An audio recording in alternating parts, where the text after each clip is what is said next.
There's a house in rural Kansas that no one talks about, not because it's haunted, but because anyone who's tried to live there has disappeared.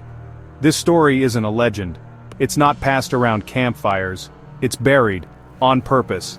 And tonight, I'm going to tell you what happened when my cousin Shane moved into that farmhouse, and why no one should ever go near it again. It was last year, August 12th, 2023. Shane had just gotten out of a long-term relationship and wanted a fresh start. He found an old farmhouse online, dirt cheap, and surrounded by endless acres. Perfect for his dogs, perfect for peace. But when he sent me the photos, I instantly got chills. The house looked off. Windows that seemed too dark, even in sunlight.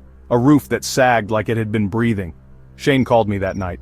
His voice was low, like he didn't want the house to hear him.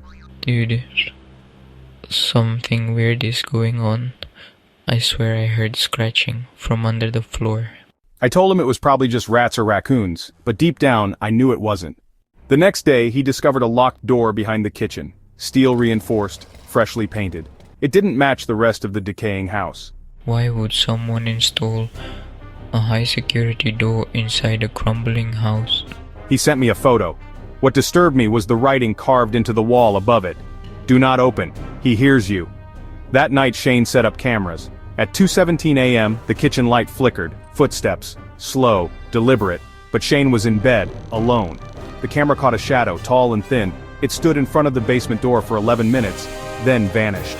By day 4, both of Shane's dogs were missing. No signs of struggle, no blood, just gone. He called animal control. They found nothing. But the officer who visited didn't stay long. Before leaving, he whispered, "We need to go. That house, it's not empty." Night 5.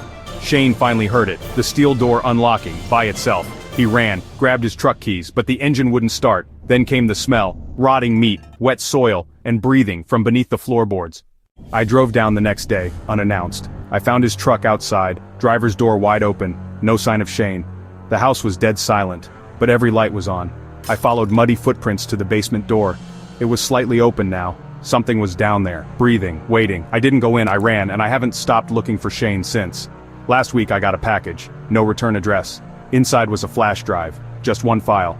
Basement footage, 08_16_2023.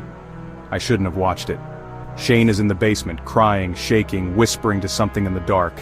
"I'm sorry I opened it. Please let me go." Then the camera turns, and something crawls into view. It's not human, not even close. I sent the video to the police. They say it was doctored, that Shane never existed. But I know what I saw.